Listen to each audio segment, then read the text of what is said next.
Orient Extrême. L'actualité asiatique vue par les missions étrangères de Paris.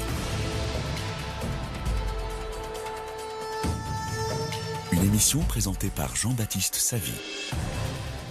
Bonjour à tous, c'est un phénomène sans précédent depuis la Seconde Guerre mondiale. 600 000 musulmans de la minorité ethnique officieuse des Rohingyas de l'État Rakhine en Birmanie ont afflué ces derniers mois vers le pays attenant, le Bangladesh, suite à un conflit ethnique, politique, économique et prétendument religieux. Au-delà du décryptage de cette actualité récente, nous invoquons l'histoire longue de la Birmanie pour mieux appréhender cette crise complexe et multifactorielle. Avec Jean-Louis Margolin, maître de conférence à l'université Aix-Marseille et chercheur à l'IRASEA. Chers auditeurs, appréhendez l'Asie autrement à l'écoute d'Orient Extrême.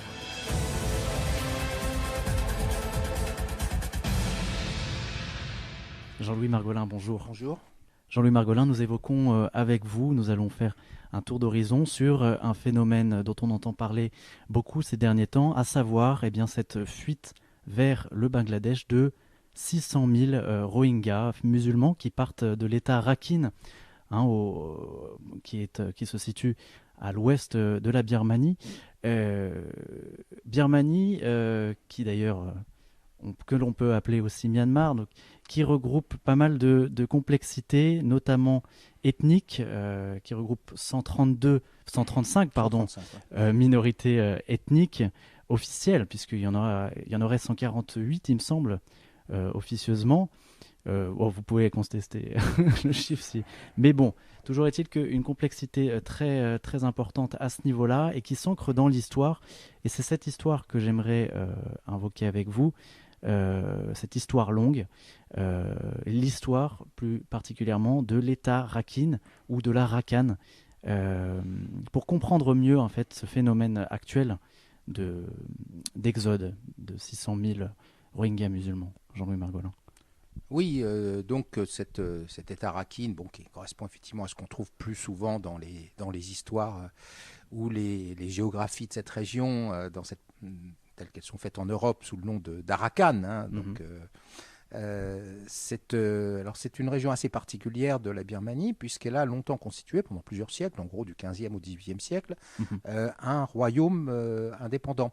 Un royaume qui constituait une sorte de zone de transition, on peut dire de sas, entre le sous-continent indien, avec lesquels les rapports étaient profonds, et puis le sud-est asiatique, et avec une population qui était elle-même mêlée, puisqu'on y trouvait en partie évidemment les mêmes personnes qu'aujourd'hui dans l'Arakan, c'est-à-dire probablement une majorité bouddhiste, elle-même composite, plusieurs populations, comme vous vous rappelez, c'était l'Asie du Sud-Est globalement et la Birmanie en particulier sont probablement la marqueterie ethnique la plus complexe qui soit au monde. Et puis également surtout dans les régions côtières, des personnes venues du sous-continent indien, qui s'étaient installées là, qui étaient devenues des autochtones, des personnes d'ailleurs qui se distinguaient pas forcément sur le plan religieux. Parmi eux, il y avait, comme en Inde même, à la fois des hindous et des musulmans. On trouvait même d'ailleurs, pour la petite histoire, un certain nombre de mercenaires portugais qui jouaient en particulier le rôle de corsaires, mi-corsaires, mi-pirates, pour le compte du souverain de l'Arakan sur le golfe du Bengale, puisque à l'époque, une partie du Bangladesh, la partie sud-est du Bangladesh actuel, y compris la seconde ville du Bangladesh, le grand port de Chittagong, faisait partie de ce royaume, et d'ailleurs donnait sa dynamique, une dynamique largement commerciale, à cet État. Or, vers la fin du XVIIIe siècle, dans les années 1780, la monarchie birmane, qui a des tendance depuis longtemps à l'expansion territoriale, de nombreuses guerres avec la Thaïlande par exemple, ou même avec le Laos, s'est étendue vers l'ouest et a détruit militairement le royaume d'Arakan, en déportant, comme ça se faisait fréquemment à l'époque dans tout le sud-est asiatique, une partie de la population, donc des territoires qui ont été en partie vidés de leur population originelle et qui, dès cette époque-là, ont, semble-t-il, été en partie repeuplés par des originaires du sous-continent indien, c'est-à-dire plus spécifiquement, évidemment, de la partie la plus proche du sous-continent indien, c'est-à-dire le Bengale. Bengale lui-même à population composite, partiellement hindoue, mais minoritaire localement, majoritairement musulmane, et donc c'est, on peut dire, largement l'origine du peuplement rohingya actuel. Alors ensuite, on tombe, si je puis dire, à partir des années 1820, dans la période coloniale. La colonisation britannique va être d'ailleurs une des deux provinces birmanes le plus précocement absorbée par l'Inde britannique. Et jusqu'en 1937, la Birmanie et donc l'Arakan, au sein de cette Birmanie, n'est jamais qu'une province de l'Inde britannique. Et puis, bon, évidemment, il y a des migrations, mais enfin, des migrations qui sont internes à l'Empire des Indes, qui n'ont aucun caractère de migration internationale et qui vont continuer, disons, à développer cette population qui reste minoritaire, mais une minorité de plus en plus importante, jusqu'à sans doute pas loin d'un quart ou un tiers de la population totale, qui est originaire du Bengale, et effectivement très majoritairement musulmane, en précisant d'ailleurs, parce que c'est une distinction qui n'est pas assez faite dans les débats actuels, qu'on a plus généralement dans l'ensemble de la Birmanie une immigration indienne, mais qui, dans d'autres régions de Birmanie, où elle est d'ailleurs beaucoup plus nombreuse au total même que dans l'Arakan, en particulier dans la zone du delta de l'Irrawaddy, delta rizicole qui draine énormément de travailleurs, une immigration qui vient également d'autres régions de l'Inde et qui là est beaucoup plus massivement hindoue, qui n'est loin d'être une immigration uniquement musulmane.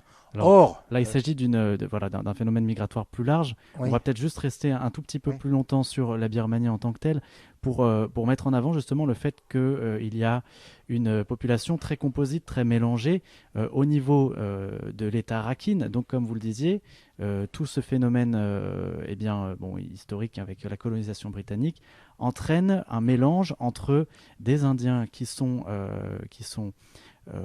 pour la plupart, mais pas seulement musulmans, et finalement des Birmans qui seraient plutôt à majorité bouddhiste.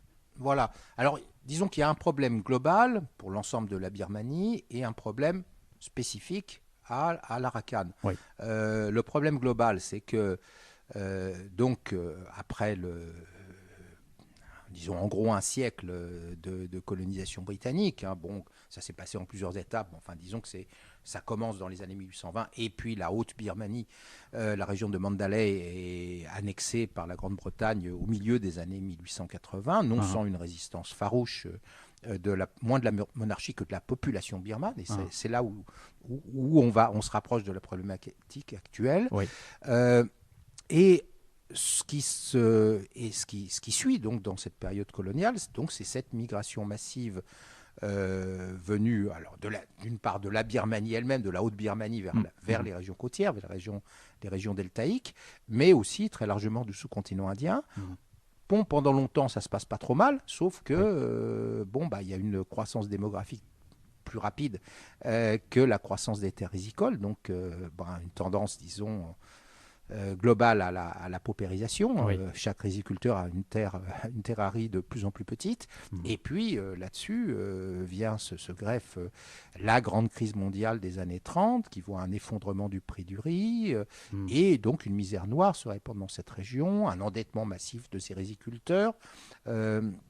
Essentiellement des petits riziculteurs birmans qui vont, comme ça se passe souvent dans les périodes de crise, s'en prendre à ceux qui considèrent à tort ou à raison comme des immigrants, qui sont en grande partie effectivement des migrants du sous-continent indien de date relativement récente, et vont réclamer contre eux, mais sur une base économique ou éventuellement ethnique, pas sur une base religieuse, vont réclamer une cessation de cette immigration, ce qui aboutit d'ailleurs dès 1937 à ce que dans le cadre de l'Empire britannique, la Birmanie se détache sur la pression de la population birmane, se détache de l'Inde et devienne une colonie à part entière. avant de devenir pleinement indépendante en 48. 1948. Uh-huh.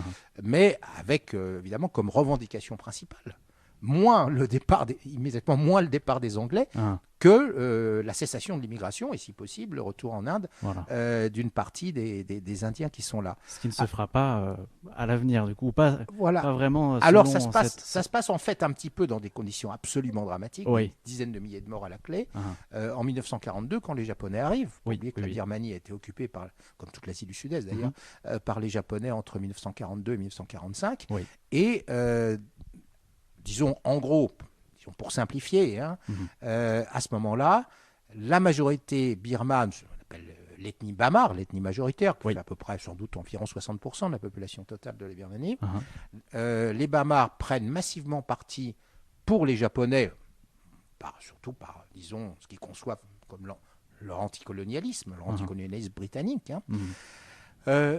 Et au contraire, les minorités chrétiennes, mais aussi les minorités indiennes, qu'elles soient hindoues ou musulmanes, prennent, parce qu'elles se sentent tout simplement en danger dans cette situation, face à la majorité Bamar soutenue maintenant par les Japonais, prennent parti pour les Britanniques. Et il va y avoir des guérillas qui vont se développer, en particulier chez les Karen ou les Kachin christianisés, guérillas, disons, coordonnées avec l'armée britannique.